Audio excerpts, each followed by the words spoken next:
ታሪኩ መጨረሻ ላይ ታዲያ ሰውየው ሱረቱል በቀራ ህይወቴን ቀየረው ይላል። ሱረቱል በቀራን ብቻ በየቀኑ አዘውትሮ እየቀራ ካለበት ህመም፣ ከበሽታ፣ ከተለያዩ ነገራቶች የዳነው ሰውዬ ግለሰብ ታሪክ።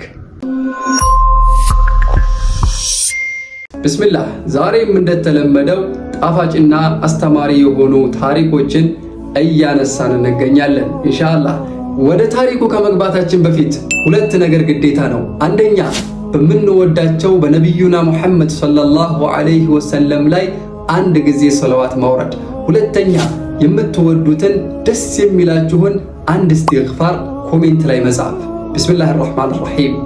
የዛሬው ባለ ታሪኩ ራሱ ነው የሚነግረን። እንዲህ ሲል ይጀምራል። ልክ እንደ ማንኛውም ሰው ቤተሰብ ነበረኝ። ማንኛውም ሰው የሚመኘው አይነትም መኖሪያ ቤት ነበረኝ ይላል። ከትንሽ ጊዜያት በኋላ ግን የሆነ ደስ የማይል ነገር ቤቴ ውስጥ መፈጠር ጀመረ ይላል። ዕቃዎች ድንገት ይሰበራሉ። ቤት ውስጥ የሆነ ጩኸት ይሰማኛል። እኔም ውስጤን የሆነ ድካም ነገር ይሰማኛል። ውስጤን የሚያስጨንቀኝ ነገር አለ ይላል። ይህ ከጊዜ በኋላ የመጣብኝ የሆነ ወይንም አዲሱን ቤቴን ከገዛሁት በኋላ ውስጤ ላይ የተሰማኝ ያለው ነገር ነው ይላል። ነገሩ በጣም ግራ ሲገባኝ ወደ አንድ ሼኽ ደወልኩኝና አማከርኳቸው። ያ ሼኽ እንዲህ አይነት ነገር ቤቴ ውስጥ እየተከሰተ ነው፣ እኔም ላይ ከጊዜ በኋላ አዲስ ነገር ተፈጥሮብኛልና ምን ላድርግ አልኳቸውና ጠየቅኳቸው ይላል። ሸህየውም ታዲያ የነገራቸውን ነገር ካዳመጡ በኋላ አሁን እኔ የምልህን ነገር ታደርጋለህ ይሉታል። ከዚህ በኋላ ቤትህ ውስጥ በስልክህም ሊሆን ይችላል በቲቪም ቁርአን ክፈትና ቁርአኑ ቀኑን ሙሉ ይቅራ። ቤት ውስጥ የቁርአን ድምፅ ይሰማ። ሁለተኛ አንተ በየቀኑ ሱረቱል በቀራን መቅራት በጭራሽ እንዳታቆም። በየቀኑ ጧት ተንስተህ ሱረቱል በቀራን ቀርተህ ከቤት ትወጣለህ። ሶስተኛ የቀራህበትን ቁርአን ስትቀራ ውሃ አጠገብህ ታደርግና ያን የተቀራበትን ውሃ ቤቱ ላይ ትበትነዋለህ አሉት። ሰውየውም ታዲያ የሸኽየውን ንግግር ተቀብሎ መጣና የተባለውን ነገር ማድረግ ጀመረ። በየቀኑ ሱረቱል በቀራን መቅራት ጀመረ። ግን ከዛ በኋላ መቅራት አልቻለም። መቅራት ሲጀምር ድካም ይሰማዋል፣ ይጥለዋል፣ መደካከም ነገር ይሰማዋል። ነገር ግን ተወኩሉንና መተማመኑን በአላህ ላይ ጣለና መቅራት ጀመረ። ከትንሽ ጊዜያት በኋላ ነገራቶች እየተስተካከሉ መጡ።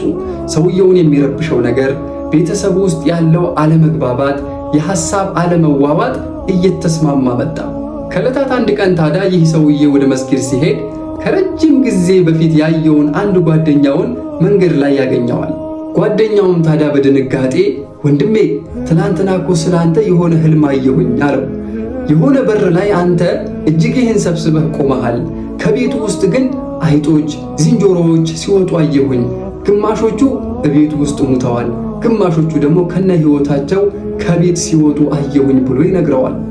ሰውየውም ታዲያ በህልሙ በጣም ተገረመና ወደ አንድ ህልም ፈቺ ዘንዳ ይህንን ታሪክ ይዞ ይሄዳል። ሸየውም ታዲያ ህልሙን ከሰሙ በኋላ እቤቱ ውስጥ ሱረቱል በቀራን በየቀኑ ትቀራለህ እንዴ ብለው ጠየቁት። አዎ አላቸው። ሼኹም ታዲያ ፈገግ ብለው እንደዚህ አሉት፣ አልሐምዱሊላህ እነዛ ከቤትህ ሲወጡ የነበሩ ዝንጀሮዎች፣ አይጦች፣ ደስ የማይሉ ነገራቶች አንተ ቤት ውስጥ ሰፍረው የነበሩ ሰይጣናት፣ ሲህር፣ ድግምት የመሳሰሉ ናቸው። ግማሾቹን አላህ አንተ ቂርአት በመቅራትህ ሱረቱል በቀራን ቤቱ ውስጥ በመቅራትህ ብቻ ውስጥ የገደላቸው ናቸው። ግማሾቹን ደግሞ ከነ ህይወታቸው ያወጣቸው ናቸው ብለው ነገሩት። አሁንም ከዚህ በኋላ መቅራትህን እንዳታቆም ብለው አበሰሩት።